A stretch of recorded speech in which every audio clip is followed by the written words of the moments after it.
evening, everyone. My name is Ramona Mashan, and I'm a steering committee member of Trauma-Informed LA and an advisor for the USC's NASW unit. It is my pleasure to welcome all of those joining us this evening to the IPV Revolution, Healing the Healer. I would like to recognize Wendy Martinez, who is a USC MSW intern with Trauma-Informed LA, who has been the event lead and tech guru to make tonight's event reach even more audiences on more than one platform, and co-created an interactive platform for community engagement. As we get started, we would like to take a moment to acknowledge the original stewards of the land where our event takes place today, here in Los Angeles. The NASW at USC acknowledges the Gabrielino Tongva people as the traditional land caretakers of the Tovangar, which today is the Los Angeles Basin and Channel Islands. We are committed to uplifting the names of these lands and community members from these nations who reside alongside us. And now it's my pleasure to introduce Cecily Davalos, MSW student at the USC Suzanne DeWerck Peck School of Social Work and board member of the NASW USC unit. Hello, everyone. Thank you for joining us. NASW USC unit is local, yet it expands across the country and is part of the largest association of professional social workers. It runs with the mission to create bridges of connectivity between students, social workers, faculty, and alumni, as well as our surrounding communities and beyond that.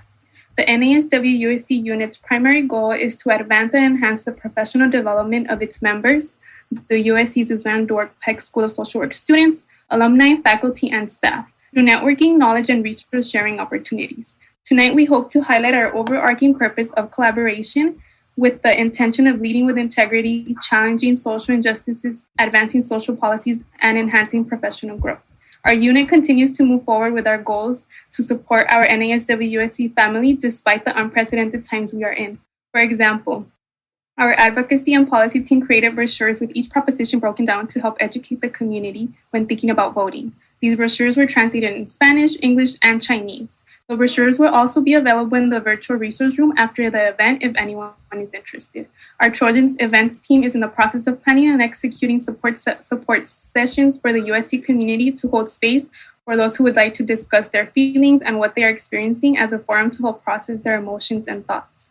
Our social and relational events team will soon be hosting monthly movie nights to build community and allow for some kind of social interaction. So if you have a free Friday evening, come join us. Although it has been difficult to execute these ideas virtually, we are social workers, so we adapt to being flexible in a changing world. And lastly, I want to leave you with this as social workers. Social justice is a core principle of social work.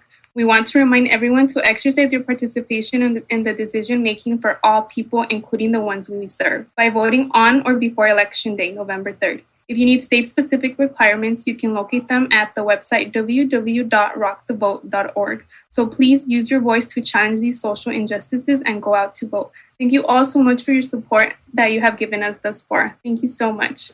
Thank you so much, Cecily. And thank you to NASW's USC's unit and Suzanne DeWerck Peck School of Social Work, Trauma-Informed LA, RSVP, Repair, Rainbow Services, Somos Familia Valle for supporting and sponsoring this event. And a final thank you to all of those joining us live stream and YouTube Live from around the world as we continue to battle these unprecedented times this year. This is our fourth annual event focusing on intimate partner violence, also known as IPV. As part of our series, we look at IPV through the lens of intersectionality and our multiple social identities. The past three IPV events explored the intersections of IPV in areas such as the military, girls and gangs, AIDS, within the LGBT+ community, among Black girls, and incarceration.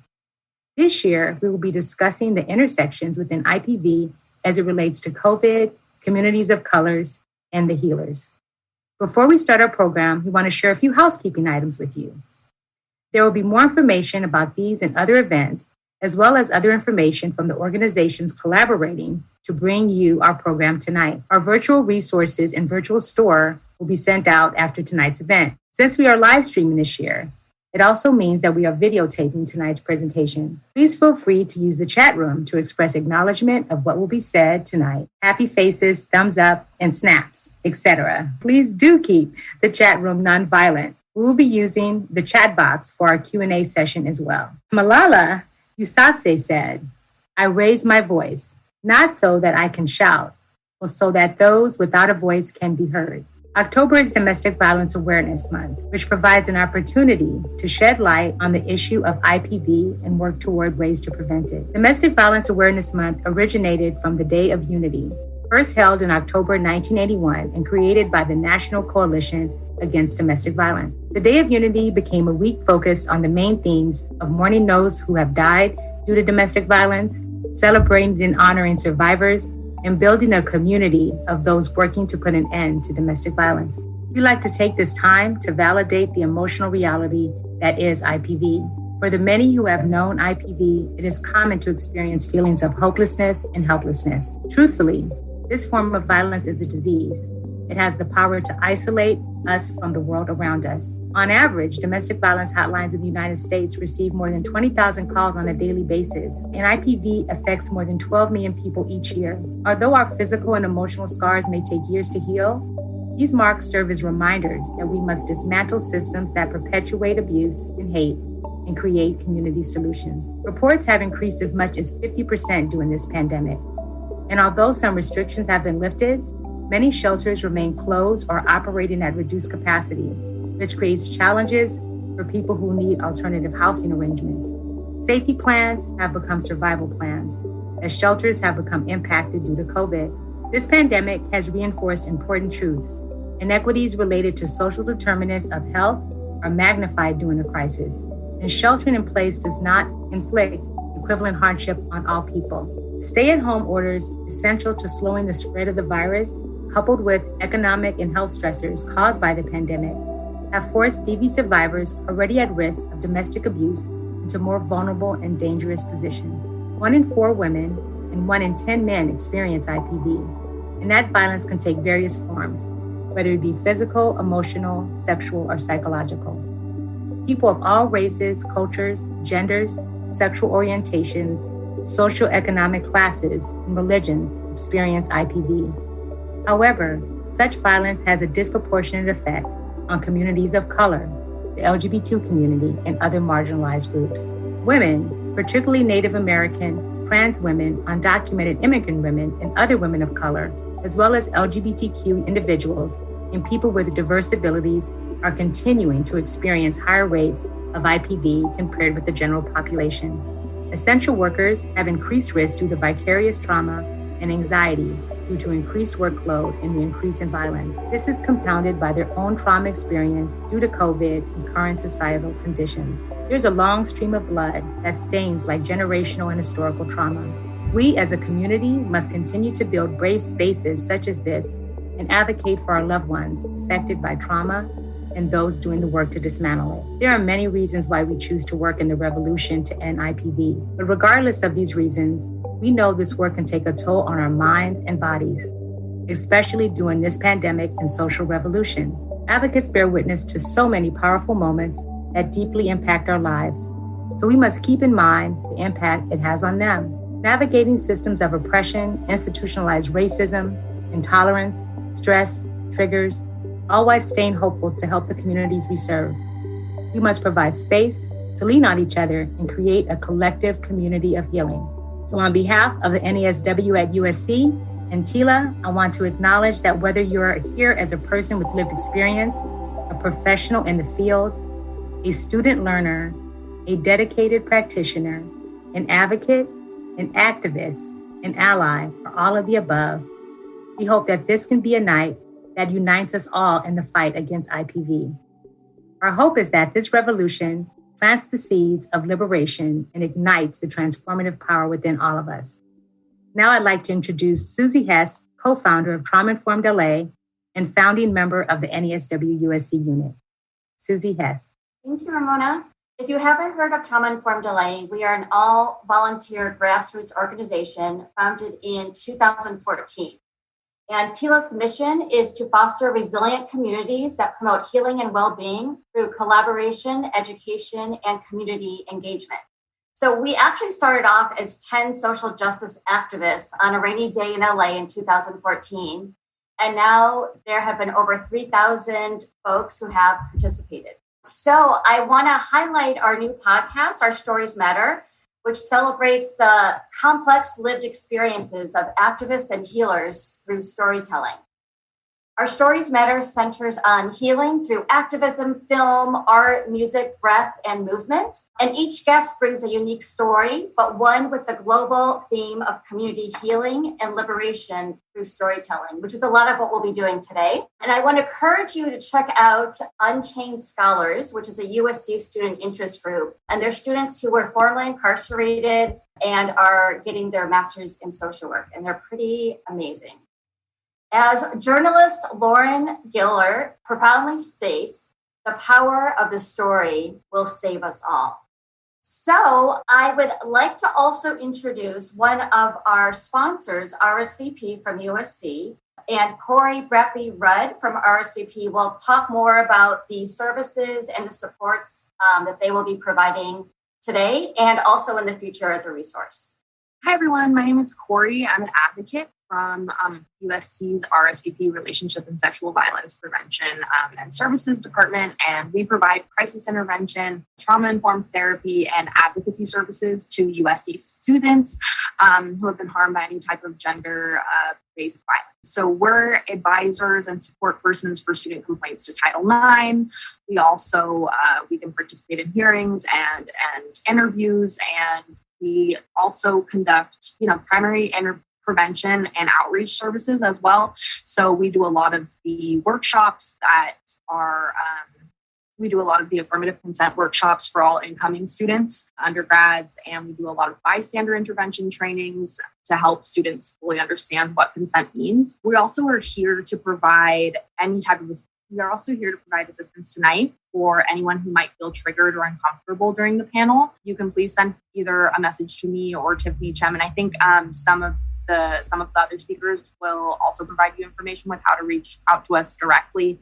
But you can feel free to give us a call at 213-740-9355. And there are going to be chat moderators who can try to help set you up with an advocate. If you do feel triggered, you can absolutely get in touch with us, and we can try to provide crisis intervention services and any type of support you might need.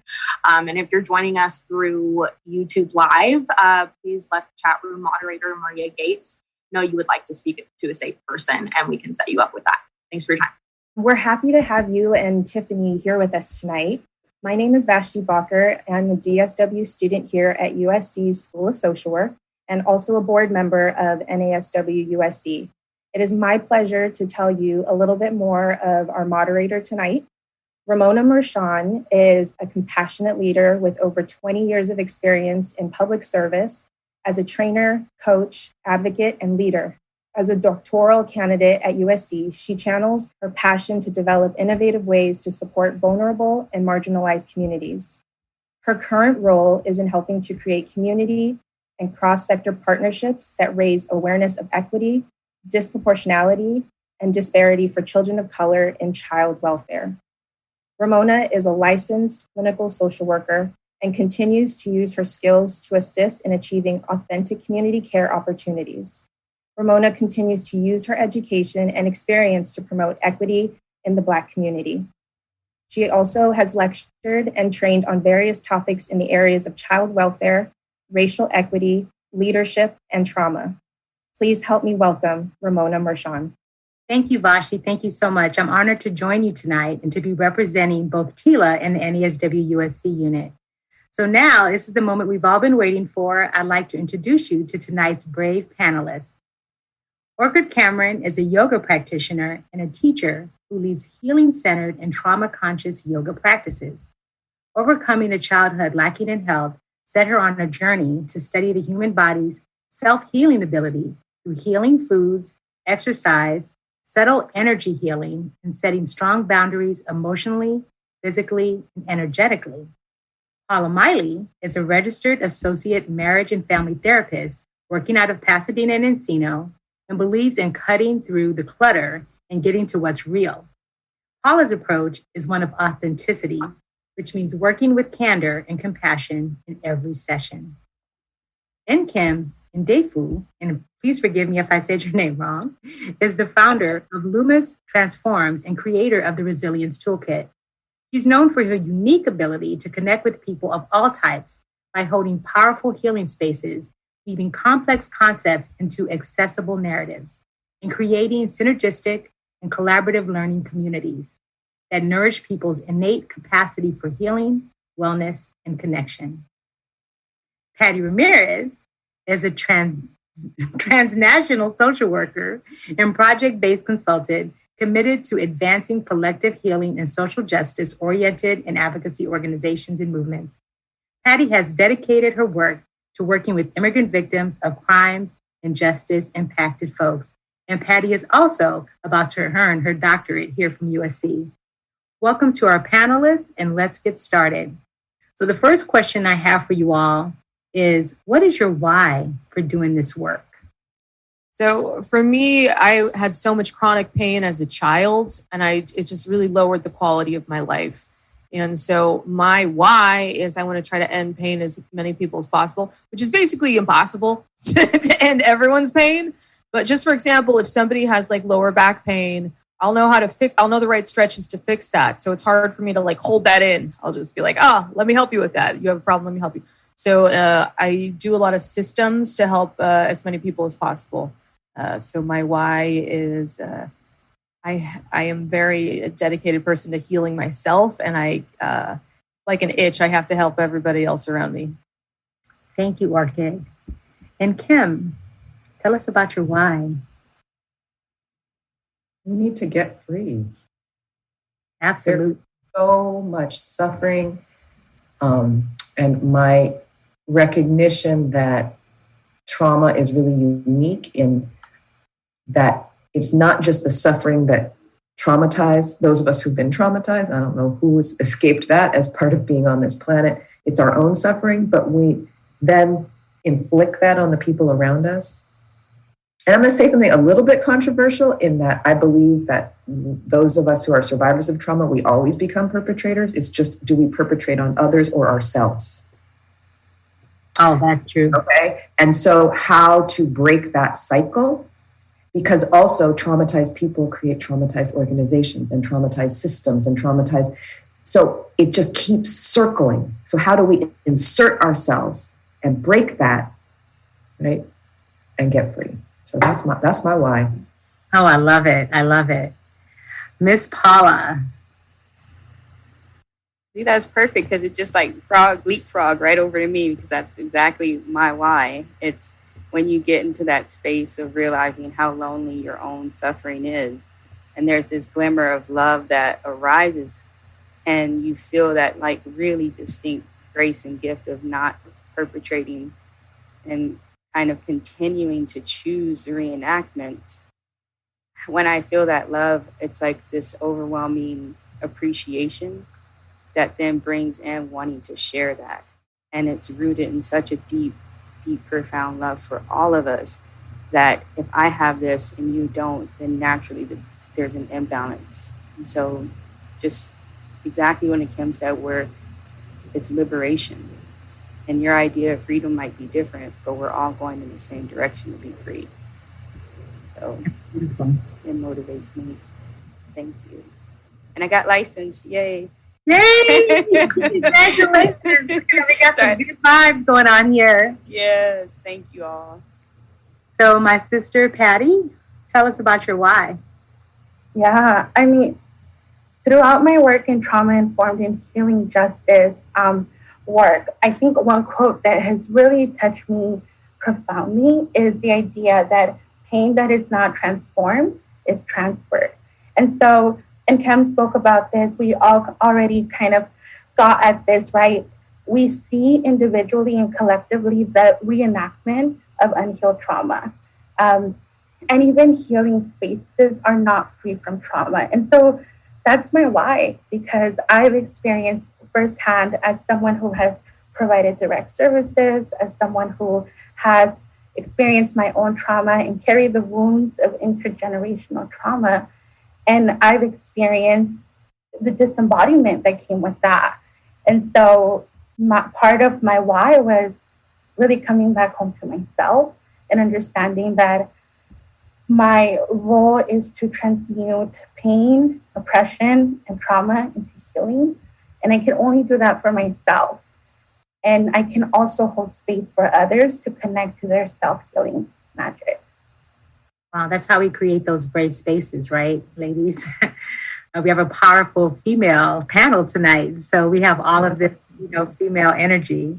So that leads us to our next question. How do you see the community healing around IPV as political? And Kim, I see your eyes lighting up. You want to answer?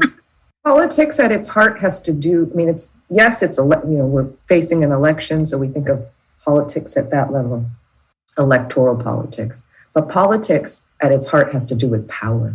And IPV has to do with power. Who has power, who exercises power in abusive and violent ways, who is culturally supported to use power in certain abusive ways. And so it's political, right? It's political in how services to support the survivors and people living in situations of IPV, how those are funded. That's political. What are media representations of violence? That's political. It's all political. Particularly when it comes to gender-based violence in regards to the societal norm of how that's perpetrated. And you see it just all over the place. And Orchid, I see you just anxious to answer this question. So I'm going to go to you next. Well, I have so much to say about it. Yeah, so I feel like I always have known about inequality. Like I felt like every day of college felt like there is no Santa. Like every day of college, I'm like, oh, our country is built on racism and sexism. I had no idea till college. So I knew that. I had like this low level of knowing that. But until I experienced, being raped by a rich white guy, I had no idea how much inequality there really is. Like I had to really experience this, I was just I'm just a yoga teacher having a nice life, right? And then this happened to me and, he had so much more money than me. He had 3 criminal defense attorneys and all I could do was get like 30 yoga students and friends to testify on my behalf. And it was very much a David and Goliath situation that he could just spend money and he can just, get all the skilled people on his side because of money, And then for me, I just had to gather all my little people to be like, no, orchids, so it's just like, the inequality was very much highlighted by this. And I had no idea what people who experienced domestic violence went through until I experienced it recently. So I didn't know I was not going to be able to work for 2 years. I had no idea I'd just not be able to work anymore. I had no idea. It's robbed every area of my life. So physically, I had a lot of pain. Emotionally, I had a lot of pain. Financially, it ruined me. And I used to be like a workaholic and now I can't work. So it's been like a whole identity crisis. And so it really opened my eyes to how many people that experience domestic violence may not have the support system I have. Like I have hundreds of yoga students and I have so many people who care about me. And that gave me a lot of resources as far as how to get a nonprofit lawyer, so I just wonder how hard it is for people who aren't college educated or don't have the resources I have to deal with what I dealt with. I just feel like until there was an abuse of power, I didn't really see how much power I didn't have built in the system. So it's definitely political. You as a healer, Orchid, you're saying how this is impacting you in your journey. And you are actually a person that people go to who are survivors, right? So as a healer, for you to be impacted by that, that's definitely a different, space you're having to navigate. That's very... Yeah, and it's a little bit, I'm laughing a little. I'm a stand-up comic as well. So it's a little bit funny to me that this is not what I want to be known for. I don't want to be the girl who got raped or the girl who was in court for 1.5 years getting a restraining order. But I am known as that. And so I got a call at 4 a.m. one time, and it was a person who couldn't complete a sentence. And I could tell, okay, she got raped. She didn't have to explain anything to me. I'm like, she can't string a sentence together. This is a highly educated person. So I'm just like, okay, give me your address. I'll take you to UCLA Rape Treatment Center now. In a way, because I've been open about what happened to me, lots of people do come to me, and I'm able to help. I've been able to help people have a much better experience than I had. Every step of the way was really hard for me. So it's painful to be a pioneer. It's painful to be a pioneer, but I'm so happy to have that knowledge not be useless. It feels really good to be able to help other people with having a better experience than me. Wow. Well, thank you. Thank you for being brave, and thank you for sharing with us. Patty, would you like to answer this question? Yeah. I mean, I see the act of healing, and especially the act of healing in community, as inherently political, because by definition, it's an act of resistance. I think we are in a society where we've, inherited the legacy of structural racism and other intersecting oppressions. And what we see is that it's meant to strip us of our community, of collectivism, of collective healing, and it's meant to put the burden on us as individuals to take care of ourselves. And to be honest, I think that when we heal in community, we are no longer isolated. And that's one of the tactics of abuse, right? In different, whether you talk about sexual violence or domestic violence, these are some of the tactics that those who experience violence and those who cause it, because, I forgot who mentioned this, but hurt people do hurt people as well. And we are more than the harm that we endure and cause. And so when we heal in community, it's kind of acknowledging the both and those truths. We no longer have to deny that, some of us may show up in spaces and perpetuate abuse, right? I'm such a quote person because I want to leave everyone with this. And I use this for my brand, Wild Luna Botanicals, which is a self-care and wellness brand. Audre Lorde, again, said it best: caring for myself is not self-indulgence, it is self-preservation. And that is an act of political warfare. And so that's what I think, for me, anchors community healing as political resistance. Wow, powerful words. You'll hear them later on again, Patty. Paula, let's wrap this question up with you. Thank you. Yeah, that was so powerful, Patty. Thank you so much. And the second I hear political, I think of kind of infrastructures. And I think of the tolerance that's built into the fabric of our system based on all these years of oppressive ideas and who gets care and who doesn't. And we see that so right now happening with our communities of color, just kind of being left out, the homeless population and those that aren't receiving services. And so when I look at it, I see kind of the commandeering of even what survivorship looks like, and how right now we're disrupting all of the ideas that we've taken for granted. This has given us this time to kind of squeeze in and appreciate in a different way with a different nuance that community, and to experience the power of that beyond these structures who have kind of abandoned, so often right now, so many people that are in need. So I see the politics really shoring up and now propelling us to understand a power in a different way. And there's this opportunity to redefine power and redefine healing and the labels of what that means. Right. It's the perfect storm. We haven't had a time such as this, right? A time where everything's coming together for us to really be able to catapult and use this moment in time to really move things forward. So we know a lot of things have been going on. We talked about the global pandemic and a revolution. So thinking about the healers who are healing, how has your healing shifted as we are in this global pandemic and revolution? And I'll start with you, Patty, since I keep, leaving you to the words the end. No, I mean, this is such a good question. It has definitely shifted. And there's been both, the caveat is that it's both negative and positive. And I hate, using those binary terms to frame my experience. But, because of the pandemic, I definitely did not have the same access to nature like I had before.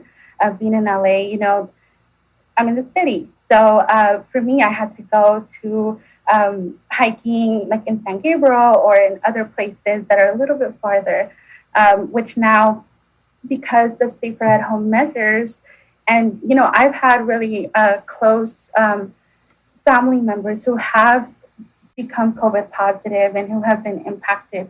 And so for me, it was extremely critical to honor social distancing. And so that's the negative piece, right? Because I don't have the same access to nature. I could walk, but I'm just afraid of getting COVID, and I'm also immunocompromised. So all of those elements, right? But the second thing that happened, which I think is so positive, is that it really forced me to sit with myself. Something that I kept finding distractions to avoid, right? And that's part of every healing journey. I feel, I've had a therapist this whole year since I moved back to LA, and I remember she would tell me, Patty, like, you can be my therapist, right? I'm a trained social worker. And she's like, you could do the same thing. Like, why do you keep paying others and going outside of yourself? You have the power to hit yourself. And that's something that I've been able to really dive deep in during this pandemic. I have no choice to sit with my shadows, to tend to my triggers, and to hold my wounds. In London doing a training, and we had to flip it online. So there is something about for longer work, when we're doing not short sessions, but longer work, we have to shift how we do that a little bit. Right. That took some work, but I've worked steady. I have not worked under 40 hours a week this entire time, which, I can't say, it's both, and sometimes like 60, 70 and more. I'm very grateful for it, because I know that's not the reality for a lot of people. And I would really like a vacation. I know it's funny, but my bones a vacation. As healers, we don't always take our own advice. Like, it's so easy for me to say, like I was telling Orchid earlier, I walk every day now. It's a new thing that I've been doing for my own self-care. And, I have my own trauma. So I notice where I jump if the, tree moves, or if there's a dog that barks, and I see these dogs every day. So I have to even tell myself, as a therapist, like, Ramona, that dog is behind a gate. Nothing's going to happen to you. So I've literally had to start to train myself and to use my own advice and my own practices to kind of teach myself, and then just setting boundaries. And like we were talking a little bit before we started about how we have to set boundaries for ourselves, because we are healers, we are helpers, and we're always trying to help other people. And then we never take time to really set space to help ourselves. So I'm going to ask you this question, Paula, about how has it shifted for you during this revolution and global pandemic? I feel like it was like a double whammy for me with this whole revolutionary reckoning that's happening. As a mixed race person who's so light skinned, I feel like race was always so sensitive for me. Like, I have to self-identify and kind of let people know. And all of my family is significantly darker. So for me, that was already kind of sensitive as far as where's my place. And I think that was a lot of the work that I held on to on an individual basis, and people and encounters and people not knowing. I think Paula is frozen for a second. Hopefully she'll get back. Well, hopefully, while we're waiting for her, I'm going to go ahead and go on to the next question, and then we're going to circle back to that. But I'm going to ask you guys, what are some practices, best practices for you to avoid re-traumatizing yourself by doing this work? I kind of talked about it a little bit, but if you can answer that, what are some best practices for you to avoid re-traumatizing yourself and others while doing this work? To me, one of the biggest things is if we're not in our people, I think a very mistaken understanding of empathy. When someone says they're an empath, they're like, oh, I feel everybody's things. In fact, often what happens is when we're not in our bodies, we don't have a sense of where we start and stop and what our own boundaries are. And physically, neurologically, our brain doesn't register because we're not embodied. And in that case, when we see other people suffering, we see that it feels like it's coming into us because we can't feel our bodies. And so people say, I'm an empath. And in fact, that's not empathy. That's not having a boundary. Right. So the ability to me, the best prevention for vicarious trauma is to embody, to be able to feel your body. And here's the catch. those of us who have a lot of trauma coming into our bodies is like, whoa, there's a lot here. This is really uncomfortable. So we're not in our bodies, then we experience other people's stuff. So it's kind of damned if you do and damned if you don't. So a slow, safe embodiment practice to gently come into your body will decrease how you're re-traumatized in the work. Both other people's trauma entering you, and because you've gently embodied and done work on your own primary trauma, you're less likely to be triggered, to have a primary trauma trigger happen in doing the work. So can you share a little bit about what that looks like? Kind of explain the process of how did someone start to go through that process to have an embodied experience, to understand the process of doing that? I think many people will, so I'm going to give an example. It's a school that for pregnant and parenting teens, most of them having experienced IPV in one way, shape, or form since they were small. And they thought, oh, we're going to do some trauma-informed things. We're going to do some embodiment. We're going to bring in yoga and we're going to bring in mindfulness. And the girls stopped coming to school. Wow. Because there was so much charge in their body. If you just drop somebody in without support, there's a reason we're disconnected. That's a safety mechanism that's automatic for our bodies. And so safe embodiment means often quite slow. There's a lot of choice involved. So slowly dipping in, and perhaps, for example, if it's too much to go inside, you might start by connecting your senses externally. What do I hear?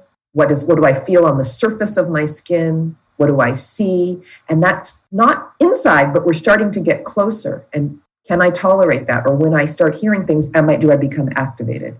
So starting really slow and gently. Often when we practice, people say, close your eyes. Maybe closing your eyes doesn't feel so safe if you're hypervigilant. Right. Keep your eyes open and being able to just notice something perhaps positive in the body, a sensation that's positive. Starting there instead of what do you notice inside of yourself? And you're like, anxiety and tension and all of these things. If you can say, that feels good, that's a safer place to start. So those kinds of practices promote safe embodiment. And just recognizing that, and also just asking permission. And oftentimes, even when Orchid does our trauma conscious yoga, it's about, if this feels good to you or if you feel safe, it's always important to ask permission for people, or people to ask permission of themselves, to experience some of those practices. Patty, I know you were shaking your head. Do you want to respond? Yeah, and I definitely agree with all of that. I think one best practice that I lead with this for my own healing to avoid re-traumatization is acknowledging my humanity and acknowledging that it's okay to make mistakes, even if we are showing up as the person who will be holding space for someone else and for someone else's healing experience. It's okay to experience a trigger. And I have actually taken the Intro to Resilience toolkit that NCAM developed. And what I want to do is, it's okay to have those triggers, but it's all about learning the tools and skill sets about how you can own holding your trigger, right? Regulating yourself so that you're able to show up in the most embodied self that you can. But then also acknowledging that part of my humanity is that healing is messy. It's not meant to be comfortable. In fact, it's in the discomfort where growth happens. And so some of the best practices start with just having the ability to sit with that. Sitting with that discomfort, and what does that look like and feel like and sound like, and what are those textures like? So I feel like that piece along with storytelling, because I often connect with people in the social justice field and lead with my story and lead with the story that I too am someone who has experienced and caused harm, and it's so quick for us to go into the details, which is so re-traumatizing to ourselves and others. And so figuring out how to make storytelling safer for us and for others means maybe we don't recount the details, but maybe what we do is we really sit with, well, where did that feel Where did I feel that in my body? Right? What was that temperature like when I feel anger? And is there a place in my body that feels a little bit more neutral? I feel like that's what Kim, even talked about in terms of starting with those slow, safe embodiment practices. You don't have to be from 0 to 100. You can start someone cut me off. Where did I feel that in my body? Just starting with baby steps. Yeah, being aware. I think just being aware of yourself. And it's really hard for many of us to stay present in the work. And, as you navigate life, or if you're experiencing some of these practices, you really have to work and be intentional about staying present.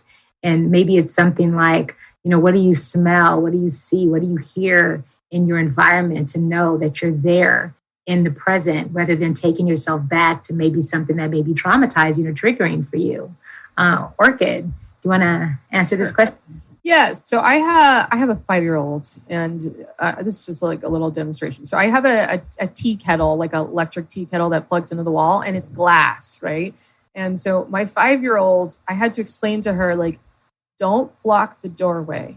So even though my 5-year-old's only like 2.5 feet tall, when she would block the doorway with her arms, I would get triggered by that. And so the way I explained it to her is I let her step on a little step stool and watch the electric tea kettle. So I press the button, and then I'm like, do you see any bubbles yet? And I let it all the way bubble up. And then once it was all the way bubbled, I turned it off. And I showed her how the bubbles slowly come back down. And I said to her, like, are the bubbles gone yet? Are they gone yet? And I'm like, hey, now that the bubbles are gone, is the water cold enough to touch yet? So I just kind of explained that process of once it's up, there has to be some time to go down. So I explained to her, like, when you block the doorway, I know you're not going to hurt me in my mind, but my body is still responding like I'm in danger. And so I explained to her, when I go up, I need some space to cool that off. So I plan on being triggered. So I just I don't judge myself. Technique. I have my weighted blanket and my pillows all ready for me to go lay down in the fetal position until the bubbles are gone, right? And explaining that to my daughter helps her not feel rejected by me. So I'm like, you didn't do anything wrong. You're not in trouble, but mommy just needs to go lay down on her side right now. And so it helps me to not take the time to judge myself or beat myself up. So I'm prepared to be triggered. And then at the same time, the bigger triggers, bigger than just a 5-year-old blocking a doorway, I just ask myself, do I have time to sleep this off? So for example, my bedroom, I couldn't look at my curtains for a long time. So I just took them out of the bedroom. And then when I was like, you know what? I'm going to clean my room and put my curtains back up. I have 3 days to sleep this off. So I reintroduce triggering things slowly if I know I have the time to not have to, go to a job interview or something like that. That's another reason why the pandemic's been great for me. I have time to kind of diffuse those triggers and get my body used to it and have my nervous system kind of reset and get used to things that are, like you said, Ramona, not actually harmful. There's nothing wrong with my curtains. I am not being assaulted right now. So it's kind of like helping myself get used to things again. So I just, like you said, I know my triggers, but it's more like, what are ones I can kind of sand down and what are ones I just have to avoid? Is this a good day for it? Right. Like what narratives are we telling ourselves, and, what are we listening to in regards to what we're telling ourselves, right? So Miss Paula, if you can answer that question, I would appreciate it.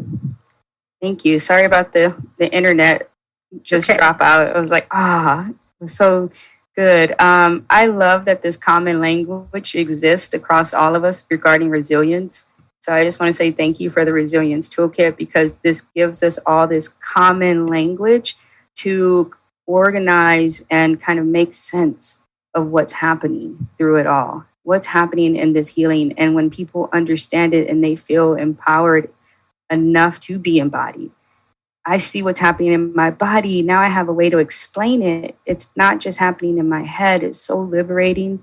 And I like for all of us to know this and to share it so freely and have my family members talk about it so normally.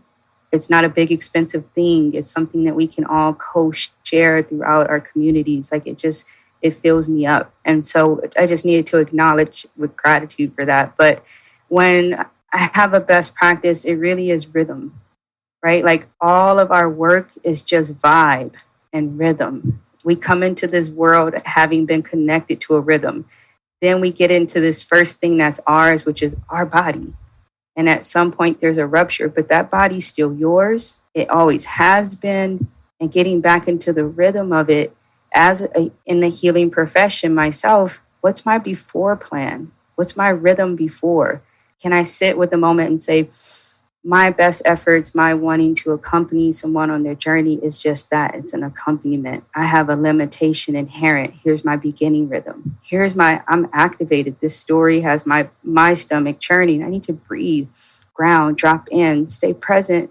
But here's my regulating while I'm working. And then afterwards, a very intentional time in my week where I just bawl, where my heart just breaks. And if I can't bring it up, I'm going to tend to notice where, and just cry. Like there's nothing so much more healing as a healer than to say you are worth being in touch with your own pain and the pain that isn't yours that you're still carrying. And can I let that flow like water? Can it just leave?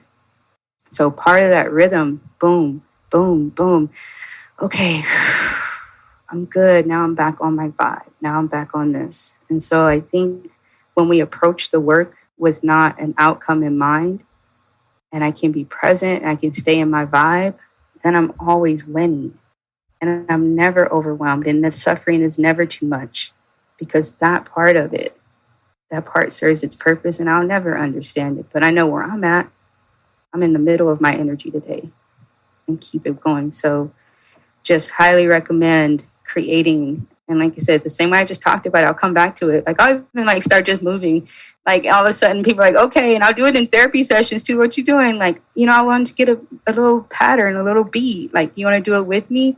And I think if anything with COVID, that has become more important in the work online, is to take more pauses, to take more intentional breaks, because the screens start to fatigue and the senses and so on. And so I'll pause more and check in more. So as we're doing this work, how are you doing? How's this going? You want to stand up and stretch together, breathe together? Let's get back into the story and just normalize movement. How does that feel? Yeah, I was going on a whole tangent, so thank y'all. No, that's beautiful. So it kind of takes us into the next question I have for you guys. And some of you have answered this a little bit, but what does it mean really to address trauma through either the Resilience Toolkit, mindfulness, trauma-conscious yoga, indigenous practices as a healer? We know Patty's into, a whole nother thing I want her to talk about. But what does it mean to address trauma as a healer and an activist in this work? So I want to hear a little bit about some of your expertise in this area. So, and Kim, you want to talk about the Resilience Toolkit a little bit? Oh, Orchid, you want to go first? I'm sorry. Yeah. So I have these little videos online that are super short. Just like if you can't sleep, I have a little 3-minute video you can watch and do a breathing meditation. Or if you're feeling sleepy during the day and you want to wake up, I have a little 3-minute meditation on that as well. And so I just have this, a menu of what's your problem? Here's the breath for it, right? And sometimes I forget to use it. I'm like, oh yeah, I have little meditations I could use. And I think still the biggest thing for me, action step wise, is having really good positive affirmations.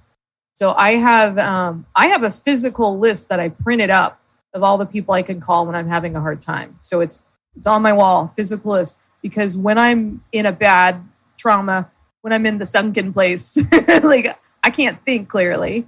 And so to have a black and white thing about, that's a friend I forgot I had, I will call him or her. So action steps, doing my meditation, doing affirmations, and just eating, sleeping, social time. Also, I spend a lot of time on my hair. That seems like not a big deal, but I take the time to feel beautiful. So it seems shallow that I took the time to put on a dress and a necklace and makeup and do my hair. But I want to feel pretty, and that I don't have to only love myself if I'm pretty or not, but it does feel good. It's a way to tell myself I love myself, is to take care of my physical appearance and my health and all those things. Thank you. And Kim? One of my impetus around creating the Resilience Toolkit was recognizing as we started out about what's our why, is trauma, right? And how trauma, we've been very clear about all that trauma is and does, and I think we've only scratched the surface on that piece.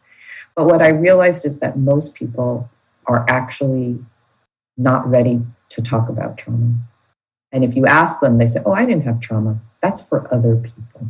And it's not true. It's, but what that means is when people are too busy surviving actual ongoing trauma of structural violence and oppression, of rape culture, of all these different, whether you're living with violence in your actual home or in your community, it's ongoing. And it's when we're too busy surviving, we can't say, I have trauma. We don't have the luxury and the space.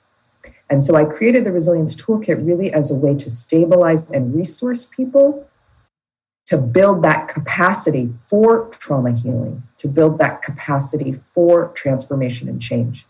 So, and the analogy I frequently use is of drowning. When somebody is in the middle of trauma, they're drowning. There's a feeling of turbulence and chaos, and we don't walk up to somebody, see them drowning, and say, swim deeper.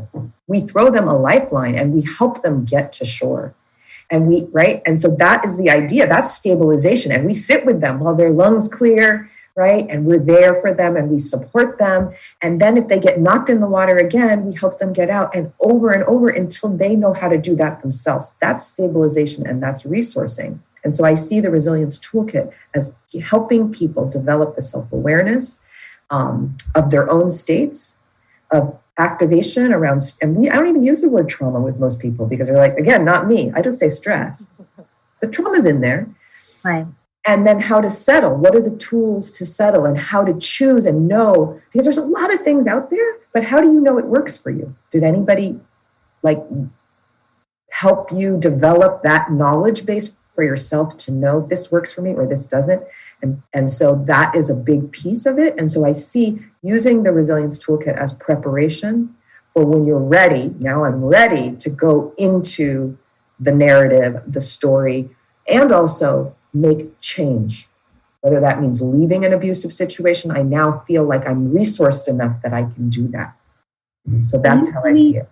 Can you tell me a little bit about the intersectionality between that Resilience Toolkit and the emotional emancipation circles and how that impacts the anti-racism work we're doing right now in this social revolution in regards to healing trauma in communities of color? So EECs are the emotional emancipation circles that were mostly created by Dr. Cheryl Grills. And so Dr. Grills was they're in 50 cities in the continent of Africa, in Europe, in the Caribbean, and North America. And she wasn't too happy with the mindfulness piece of it. And so she came through the Resilience Toolkit and then said, this is an approach that is flexible enough that it can be Afrocentric. Different cultures can take it and pull it through their own philosophy or paradigm. And so she centered that, and what she's seen, she launched it in August of 2018 in that format. And what the trainers, the facilitators of the EECs now say is that people have the skills to recognize when things are too hot for them, so to say, and how to settle. And so they're not re-traumatized in the telling, and they're able to stay in the conversation. And we, with my organization, Lumos Transform, we do embodied anti-racism work, embodied trauma-informed work. Because I am working right now with some executives and in a large system, and when we have a group of white people who, they care, they say, we want to do something that's anti-racism, but they just freeze up, shut down, are afraid to make a mistake. They can't even talk about race. How white fragility, right? How are you going to do policy if you don't have the embodied capacity to manage your own stress, to get in the conversation and stay in the conversation? And so the saying is, embodiment capacity sustains an anti-racism agenda. And really, it sustains any anti-oppression agenda. If we cannot stay in our bodies, we can't do the work. Right. You want to run, right? You want to dissociate because you don't want to face the reality or be accountable. So that takes us into Patty. You're kind of doing similar type of work, but, for multiple types of communities and ethnicities. So tell us a little bit about what you're doing. Yeah. So I also had the benefit and the pleasure of going through the Resilience Toolkit. And I did want to talk about that experience because I feel like the skills to regulate myself are critical, especially as I look to support others who come into the social justice field to combat the same systems that impacted them.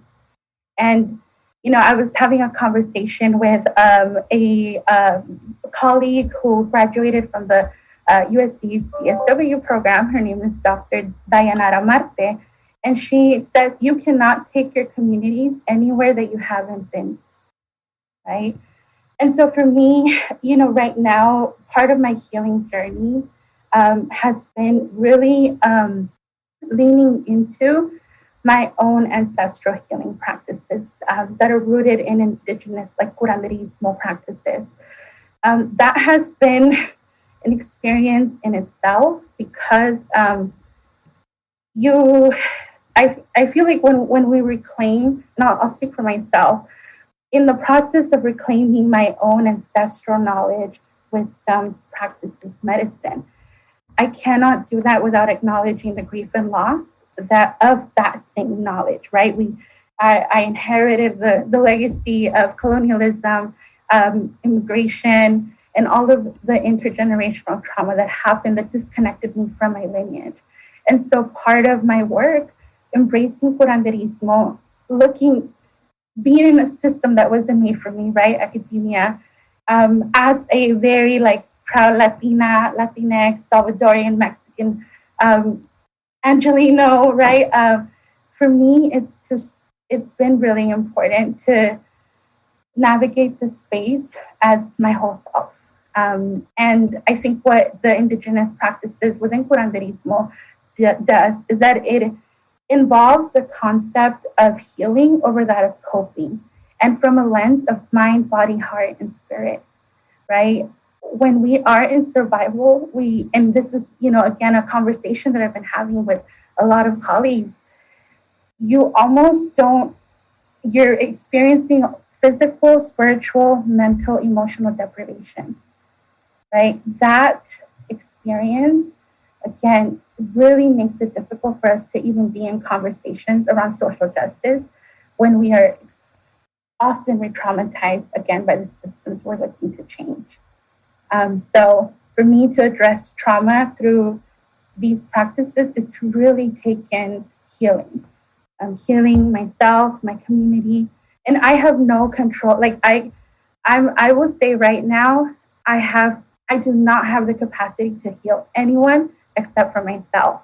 Anyone who tells you that they can heal you, please do not work with them. Please don't work with them because that's not possible, right? We only have 100% responsibility for ourselves. However, for me, healing through indigenous practices, through social justice, through, the Resilience Toolkit as a means to address trauma has been, how can I then create the conditions to help others connect to their own self-healing? I guess that's kind of a roundabout way of saying just how important it is to lean into healing. Absolutely. Like I said, the work, it needs to be intentional. So Paula, do you want to add any of your magic to this answer to this question? Patty was going and I was like, yes. I was like, let me out. We be talking about our moon circles and just appreciating the earth. So thank you. I was just like, yes, wanting to move. And that, I think that is what we've lost, is that trust and that wisdom, right? And so as it got appropriated and kind of then commodified and people making money on it, the trust of it actually working is part of the work when you're kind of tending to the wounds. So if you are just surviving, if you are just coping, how do I trust myself, right? Because I'm so busy, I'm not noticing that I'm actually doing the thing that I can't do. And if we pause for a second and notice, this is impossible. How can anyone survive this? And I'm doing it. I'm actually doing it. What part of me is knowing that I can do this? And so while we are kind of journeying a company, supporting, I love that, stabilizing, creating the fabric, stand on my shoulder, push you over the wall, whatever we got to do together, then it's bringing that spotlight to, and look at you. Look at you. You can trust that part. And so I think the intentional piece is, as we meet these parts deeply and we rewire and re-narrate what it means, your personal meaning, defining it, sharing it, growing, then is trust. And if we can kind of keep that piece throughout the healing part of it, then you'll look at me and go, why did I pay you any money to be my therapist? And that's how I know my job was done. Because it's like, you're right. You did that. So I think they're really like empowering trust. What part of you is knowing where to turn left and right? Did you notice that in that second? Really helps to just, dang, you can really do that. And by the time you're done, you'll be like holding the light for other people behind you. And that's the work. Thank you. So ladies, we're to our last question before we take questions from the audience. But, let's talk about what are some action steps that our attendees or people watching this replay after can begin to take to develop their own healing practice. So what are some steps? Patty, do you want to go first? Yeah, start with one thing. I am guilty of this. I want to do everything and anything to heal, right? The reality is that we will not arrive to heal. That's just like, once we can deal with that idea, we can really embrace that it is a journey. And even as a process of elimination, starting with one practice and really giving yourself the opportunity to actually experience, out of curiosity, question it. Does it align with you? And even if you figure out that practice doesn't work for you, at least now you know that, okay, that doesn't work for me. Like, I found that out myself. I still carry a lot of shame when I say that meditation, I cannot. I can't do it. I can't connect to it. And that's okay, right? Not every practice will be experienced differently. And so just sitting with how you feel with that, whatever practice it is, whether it's, every day I'm going to make my own tea because I'm learning about hierbitas, about herbs, and I'm going to just sit with myself for 5 minutes. That it's as simple as that. Finding something that works for you and really leaning to your intuition. We were taught to not trust ourselves. At least I was. And so for me, part of my healing is connecting to my intuition and honoring when my body tells me, you know what, that doesn't work. That's okay. That's right. Listening to ourselves. Yeah. Kim, what are some steps? I think everything that's been said here, there's so many, I think the realization is there's so many ways in. There's so many ways in. I think a way to evaluate for yourself is this asking, there's the day-to-day perspective, but there's also like rising up and looking at the long view. Is a lot of people think that when you do healing, it has to be like ripping off the Band-Aid or going in there and doing catharsis and like vomiting out your story. And in fact, that tends to worsen things, in fact, quite significantly. And so people think, I'm going to go to therapy, but I'm going to be wrecked afterwards, as if that's a sign of you doing something good. And so looking at, is there more stabilization happening in your life as whatever path you choose? Is there more settling? Are the highs and lows more even, right? Do you feel more spaciousness? Do you feel more resourced? And it's actually when we feel most resourced, that's actually when we go and start excavating. That's the time to do it, not when things are like this. Right. So whatever practice you choose. For people who are interested specifically in the Resilience Toolkit, since the second week of March, we've offered pretty much daily, I think just maybe a handful of days we haven't offered, a totally free 45-minute introduction just to give you a perspective to evaluate however you choose to engage, how to start telling if things are working for you. So that's beautiful. Thank you. Called anchoring resilience for turbulent times. So those are free and open. And if you work for an agency or an organization that doesn't have the budget to send staff, we're like, bring everybody, just come. I love it. Especially those kind of resources. Miss Cameron, what are some steps people can begin to take? Yeah, one of the things I do is I make a list of all the things I wish I did as a kid, and then I just do them. So like, one of the really cool things about the global pandemic is that whatever you want in the world is now available online. So like whatever art classes I want to take, available online. If I want to, I just bought myself adult tap shoes and got a little tap floor and watched a tap dancing video. I'm 40 years old. like usually people start when they're 6. But like I just try to do things to incorporate joy. I love what Nikem's saying is like, what are the stabilizing things? I do paintings about my experiences of DV and IPV. And the paintings, when people look at them, they just get it. They're like, oh, okay, I get it. And it's cathartic for the people who look at them without telling them the details of my experience. And so I like to, a lot of people say healing isn't linear. And so it's just like, well, what sounds fun today? Let's do that. Like what the thing that's going to get me out of bed is the fun sounding thing, like the joyous thing, not the chores in an unfun way. I'm making things fun. One of the things I do with clients is something called art journaling. I was telling Susie about it because you can draw whatever you feel your experience is, and then you cover it up with art, whether it's old magazines, newspapers, whatever, and you make this collage of art, and you know what that means. But you've turned your trauma into something beautiful.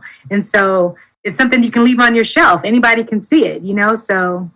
I literally was watching a video on art journaling before this panel. Literally, wow. I had to turn off my YouTube to come to this panel. And it was all about making a mandala and like writing my affirmations and painting over it. It's just like, yeah, just what is delicious and fun. I think that's the healing practice that you can start today.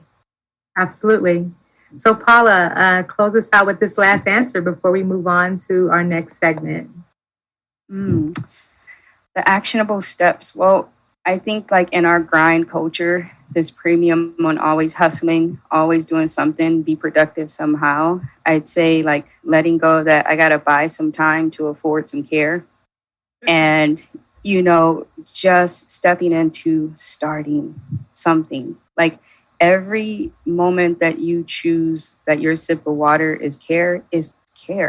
Your body it's not like, oh, that's not $40, so therefore it's not really self-care. Everything throughout your day can be a stabilizing practice. Every small moment that you're driving or sitting or setting up your computer and you say, I can smell the foggy fall coming. That's my self-care. So this delaying of the sensation that we can be well until something else happens magically sends me to therapy. Therapy's not the only route. Start now. Realize you can give that to yourself any moment, and those action steps will naturally lead you to whatever the next modality is that fits for you. That's beautiful.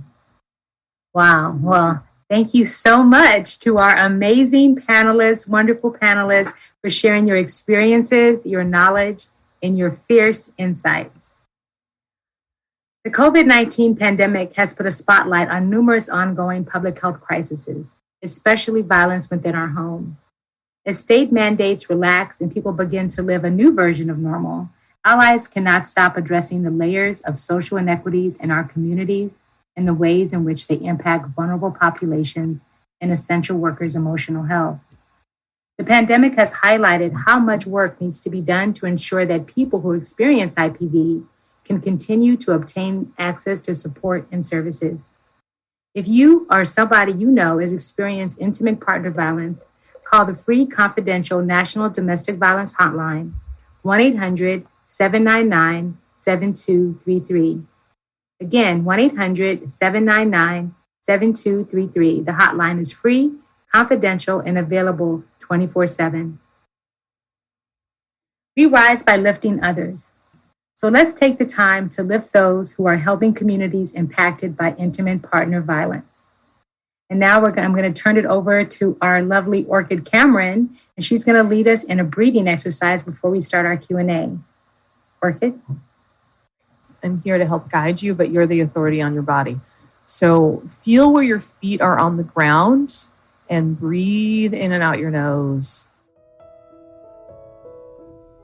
You have the option to keep your eyes open if that feels good. You have the option to keep your eyes closed if that feels good. And I'm going to count the breaths. Inhale, 2, 3, 4.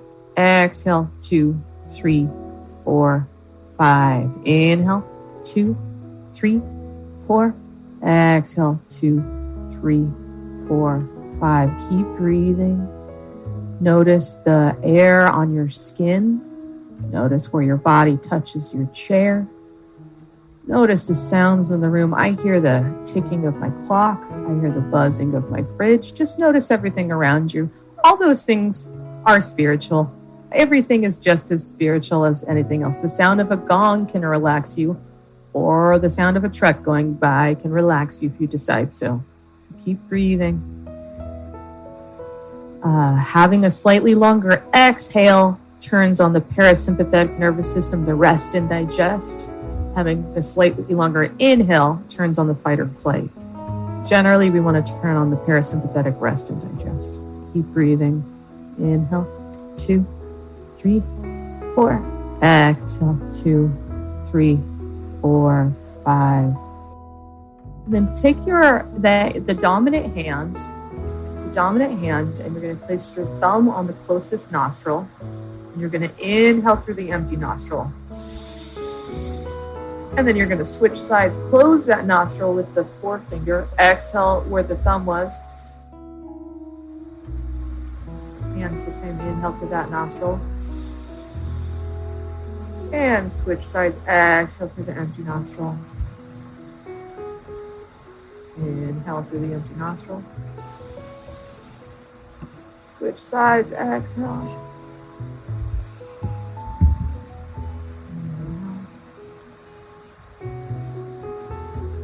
Switch sides, exhale. Inhale. Switch the fingers, exhale. Inhale. Switch sides, exhale. Inhale. Switch sides, exhale. And then go back to, relax the hand down, go back to breathing. Inhale. And exhale.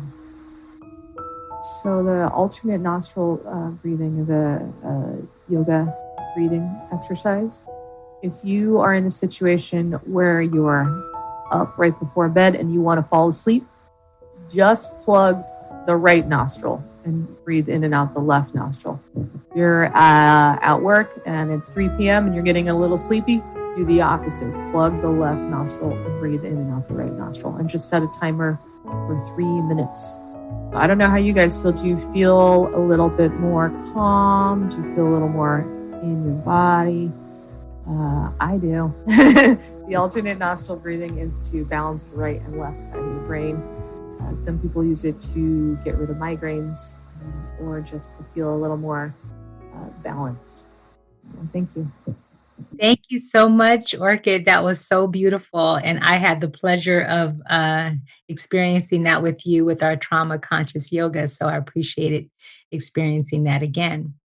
So we're going to get into the Q&A. And the first question they have for you is, where would you recommend receiving an anti-oppressive education for this work for aspiring social workers, healers, and activists? Who would like to answer that? Individual short bite-sized videos about what to say to domestic violence victims or sexual assault victims. What are the the things to and not to say. So it's just kind of like an action step, like checklist, like this is why you might say this over this. So my videos you can follow me on Instagram at Orchid Cameron. And I also have a website as well as a Patreon I have short videos to help. But I would like to take Nikem's Resilience Toolkit. I would like to sign up for hers too. They're asking for the link, so I just asked her for it so we can put it in the chat. Yeah, and there's so many things online right now because of the revolution that's going on. So many different tools, and there's a racial equity toolkit website and a bunch of different other websites that have numerous. I think we even have a link on our website, as a matter of fact, at Trauma Informed LA for anti-racist resources. So I know that they could put that link in the chat as well. Let's see. Do we have any other questions so far? Is there a link for Dr. Grill's emotional emancipation circles? And I know there is a link for that. I've also taken her training, Dr. Grill's training. That was before they incorporated the Resilience Toolkit. Now I feel like I need to be retrained. Let's see here. Oh, it says here, my normal anxiety reducing practices are not working. So what else can we do? Generally, what I found, part of what's made this hard is that people's typical coping mechanisms or stress reduction mechanisms were taken away by the pandemic. Patty talked about the access to nature, for example, or if socializing with people is something that helps settle you, that's gone. Exercise at the gym, that's gone. So a lot of things that people do, which really, and then all the more quiet and self-reflective time, people are like, wow, I can't outrun my anxiety. I can't outrun it. It's here. And so what are the kinds of, how I developed the toolkit was working with people who can't go on a retreat, who had the money, you're working, you don't have the money or the time or the space to go on a retreat. You need something you can do in real life, in real time. And so, being able to recognize, as Paula said, anything can be settling, anything can be regulating or healing. It's your ability to have the awareness of the impact it's having on you. So somebody might, for example, scroll Instagram in a way that they're checking out. You can watch them just start to just check out. While somebody else might scroll Instagram and perhaps see a quote and resonate with that, and it's inspiring them. I love one thing on Instagram. I like to watch people throw pottery. When I watch them throw pottery, I can like Greece, like when they do it in Greece and they break things. Not for me, not breaking. It's the making or watching the sensory. Oh, okay. Throw like in this wheel. I meant. Yes. The other thing is sometimes I'll do a search for children yawning, animals yawning. Because yawning is a social contagion for feeling safe. When you yawn, it's a message. I feel safe. I'm sending this message to you. So I could go through Instagram and look at babies yawning. Or so it's not the practice per se that is healthy or unhealthy. It's how we're engaging with it. How is it impacting? Right. And how do we develop the skills to know that? Like cat videos. There's one on YouTube called Herding Cats. It is hilarious. If you guys haven't seen it, look it up. It's like a minute long. It's hilarious. Yes, absolutely. So we have a student in the chat. Oh yeah, Orchid, you're going to add to that. Go ahead. So as a person who tends to like run away from wanting to feel terrible or anxious, sometimes I just lean in. Sometimes I just go ahead and ugly cry. Sometimes I just go ahead and stay in bed longer than I normally would. And other times I do a practice to lessen the anxiety. So I'm not saying it's perfect for you who asked the question, lean in. But sometimes for me, the answer is to lean in and to just go ahead and lose it. And I'm okay with it. Like that's sometimes my meditative practice. I think trying new things too. And I see you, Paula. I think that sometimes you just have to be brave enough to try something new that you feel will be safe for you. And you say if other practices aren't working, I think that it's always good and kind of exciting sometimes is to try something new. But Paula, you have an answer for this question. Just real quick, because it's come up so much for myself and for people that I work with, where it's like we have a question of distinguishing what kind of anxiety, right? Because it's texture to the anxiety. Some anxiety is like a lot of energy and needs to get released. Some anxiety is like fear-based and causing me to contract. And some anxiety is coming from wanting to go to the gym, kind of can sneak and go to the gym, but I have the anxiety of COVID. So noticing the texture of your anxiety will often lead you to the need of that specific anxious moment, right? So if nothing's working, it's probably because something does need to shift. And if you sit and go, what kind of anxiety am I having? It's going to be, oh, I need to blow bubbles, right? Like that's one of the most regulating, like chase the bubbles, pop the bubbles, like keep some in the backpack. Like it's so, and you're actually regulating your breath too. So for those of us with little ones, you have to take a breath. You have to blow it fully and you want to get more breath because you're chasing them. So it's a fun kind of thing as adults too. It's so simple, but I love blowing bubbles with my little granddaughter. I'm chasing them all over the place with her. It's just so much fun. So, and Kim, I see you have to go. I want to just thank you before we continue our questions. Thank you so much for your time, for your energy, for your knowledge, just for you. So thank you very much. Thank you so much for having me and being part of this discussion. It was really inspiring to hear all of your work and know that we're all working to get free. Thank you. You. So for the rest of our panelists, we have a student on who says, how can we prioritize healing with so much going on in our day-to-day life? And I know that that's an issue for all of us particularly because of what's going on with the revolution and with the pandemic, our lives have changed. Our boundaries have, become smaller and we're on Zoom and, all these different things seems like back to back. There's days where I'm on for 12 hours a day. So how can we prioritize healing with so much going on? Work it. I just really focus on being as honest as possible, like honest with myself as possible. And so I just notice that, oh my gosh, I'm surrounded in chaos. So like somebody texted me this morning, like, hey girl, what you up to? And rather than pretending like everything's fine, I was like, oh, I'm pouting and painting. But then I thought of a new joke because I'm a stand-up comic. I'm always kind of writing. But then I thought of a new joke and that cheered me up. So I was just like, ugh. I just let myself sink into the misery of just being alive. I just felt terrible. And then I didn't lie about it. I'm like, I feel terrible. And then something just kicked in on my brain that like made me giggle. And so I just feel like allowing the chaos to happen, it's just kind of like the same thing that fertilizes the food we eat is, the waste material. Waste material is the fertilizer, right? So yeah, I have a bunch of bad stuff that's happened to me. Absolutely terrible things have happened to me. But I just let myself kind of simmer in it until the flower pops up out of it. And I just kind of respect that process. Thank you. Thank you. Thank you. So let me see if I have any more questions here in the chat. Let's see. Oh, we answered that question. Okay, so I have a question for you guys. Do you have any struggles with maintaining your own healing while you're healing others? And if so, what are they and how do you manage that? Yeah, I'll speak on that. And this is also linked a little bit to the previous question. I am a student as well. I'm a doctoral student, and my capstone is actually due this Wednesday. So for me, my healing has been on hold. And so we're all guilty of it.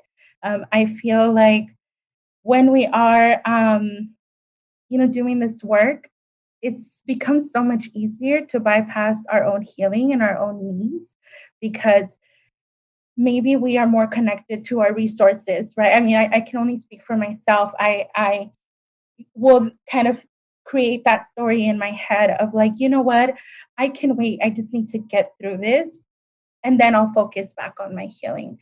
But you don't get to pick when trauma shows up, when you will be triggered. And so being able to have just the resources in place to disrupt trauma when it shows up, I think it's also really important. And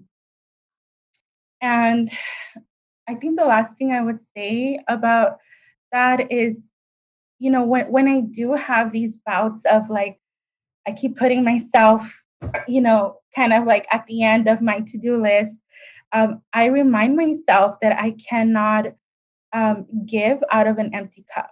And so just like we're told, in the airplane, put your mask on first before you help anyone else. We will not be able to show up in a way where we have the capacity to hold space for others if we don't tend to ourselves and honor our wounds, honor our blocks, because those have wisdom too, right? And honor our triggers as however they show up.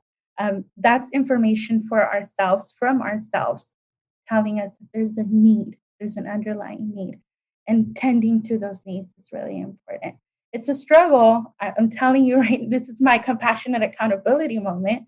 I'm struggling with this as we speak, but it's okay because I'm human and I'm allowed to make mistakes. And that's kind of right, like acknowledging our humanity. What are we doing with life, right? You don't know if you're doing something right unless something goes wrong in that process, that you can learn and grow from it.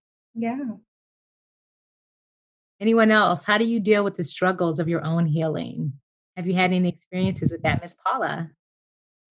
Yeah, I think like just saying it earlier, we're knowing, and I just want to speak on acceptance, like, right? Like acceptance doesn't mean you're okay with what's happening, but it means that you have a firm idea of what's in front of you. Today's going to be a 12-hour day, talking really intentionally to my body, saying like I know I'm asking a lot. I know that you're going to be fatigued and I know we need to cry, right? Like, and for me, that's how I know I can feel a pressure in my chest, lump in my throat. This is what I'm needing right now. And so if I'm not able to provide that need, making a promise or an agreement with my body, with my experience, to set aside time before bed, when I wake up, whatever it is, where, like you said, if Patty said it so brilliantly, if now that focus has shifted, how do I get back there? And that's not necessarily a bad thing. It just means that now I have to accept that, hey, I've gone 3 days. This is what I'm needing and tend to it. So I think that for me, it's been heavy most days, more days than not.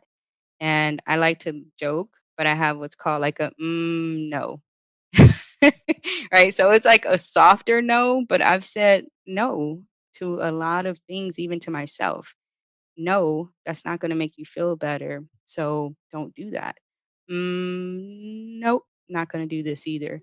So you can have a softer no, you can have a oh, you can have a heck no. Let's try not to curse, but like, It's like about forgiving yourself too, Paula, right? Because sometimes when we don't say no and we do struggle with our own healing, and then we're upset with ourselves that we're struggling and that we didn't hold space for ourselves. And I know that each of us, even though Orchid, I haven't known you that long, I know that each of us have experienced those moments where we said yes to something that we absolutely did not have capacity for. And then when we're stressed and we're snapping and we're like, what is going on? You really have to create time and space for yourself. And like Patty said, we can't give from empty cups. So even if it's like, and I want Paula to speak to this, our minute to feel it, right? So when we start our webinar series coming up in a few weeks, we want to be talking about our minute to feel it, because it really only takes a minute to really take care of yourself. So Orchid, I'm going to get to you, but I want her to explain our little concept of minute to feel it. And then I'm going to get right to you. Thank you. It's exactly how it sounds, right? Where it's just having fun, but it's like having some type of check-in and timing it, right? Like just noticing how quick a minute is, and just to feel whatever you're feeling in that moment. Because if you can recognize I'm irritated, like Ramona said, like, why did I say yes to this? Why am I in the middle of this? Or why didn't I get this started sooner? Then that's really where we are. And if I can just take a minute to have this radical acceptance of this exactly as it is, and I'm not trying to hop out of it, I'm not trying to change it. First, I just need to see what it is. And that's really what acceptance is. Oh, I'm irritated. I thought this person was just pissing me off, right? No, I'm irritated. And so then there's the acceptance piece of like, okay, now I can feel that I've acknowledged it. I can move on or proceed accordingly and let people know it's a bad day for me. Please don't ask me for anything. The answer is no, right? And so that's coming back to knowing where you are in any given moment, because the only constant is you. Right. You are your only constant across every situation. You take you everywhere you go. Where are you at first? Thank you. Miss Orchid, please talk to us. I enthusiastically agree with Paula. Like, so I have a class called Enthusiastic Yes. The class is called Enthusiastic Yes. And the first thing you have to do is really connect to your no. Like, you can't really enthusiastically say yes if you don't have the right or capacity to say no to all the other things, right? Like, even saying no to second best, it doesn't have to be a terrible thing to say no to. I think that's what you're saying, Paula. Finding our yes comes from knowing what our no is. And then I forgot the original question because I got so excited about the no. It was about struggling and maintaining our own healing while we're healing others. Okay, so one of my massage therapy teachers who taught me how to do massage therapy, she has me work on her. And at first that was like very like, oh my gosh, but you're the master, right? But then I realized I'm a really good student, so I get it. She's the one who taught me. I'm good at it. So the same thing. One of my classes is about boundaries. I include this exercise. So you know the type of person who will call you on the phone and get on a loop about complaining, and nothing you say will change their mind. So if somebody is on a loop, they can just talk to you for an hour and then you're tired afterwards, right? Like, it doesn't help them, it doesn't help you, and they're just on a loop. Anyways, I have this technique to interrupt that loop, right? I was talking to one of my students on the phone. I didn't even feel that I was on a loop.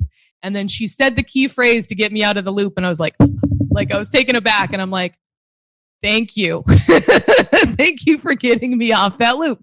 And so when it comes to healing as a healer, I got the benefit of my own class because I taught other people how to do it.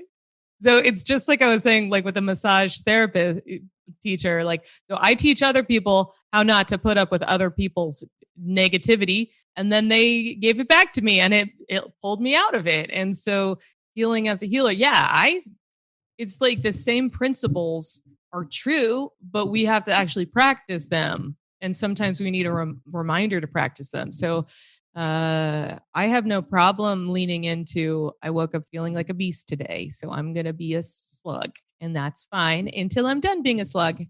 The radical honesty that Paula was talking about, the radical acceptance. So I'm just like, you know what? I have no problem being ugly today. I'll just be as ugly as I need to be.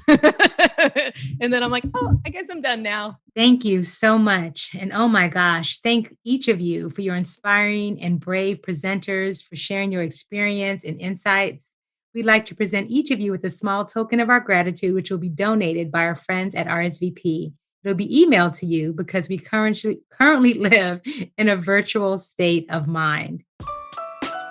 While I wrap up, I'm going to talk a little bit about the COVID pandemic. I think I said all this. I must be losing my mind, right? So because this year's event is fully virtual, the IPV Revolution has created a virtual art gallery and a virtual resource room as a way to provide an interactive experience to everyone around. The virtual art gallery showcases beautiful paintings by Jose Ramirez and community care products by Spiritual Homegirl, Wild Luna Botanicals by our own Patty Ramirez. So please follow the link in the chat to view this exhibit. The virtual resource room is a place where anyone can visit to access resources related to IPV or community care. Thank you again to our sponsors, Repair, Sonos Familia Valle, and Rainbow Services for providing resources for today's event. Please feel free to click around the room. The links will be listed in the chat. We would also like to thank the NASW USC unit and Trauma-Informed LA planning committees for this event. We are grateful to everyone who played a role in this presentation. We would also like to send a special shout out to all the USC student organizations and student org themselves for their help in sharing tonight's event with their peers. Thank you for attending this presentation. We would like to end with a quote from Audre Lorde. Caring for myself is not self-indulgence. It is self-preservation, and that is an act of political warfare. Thank you, and don't forget to vote.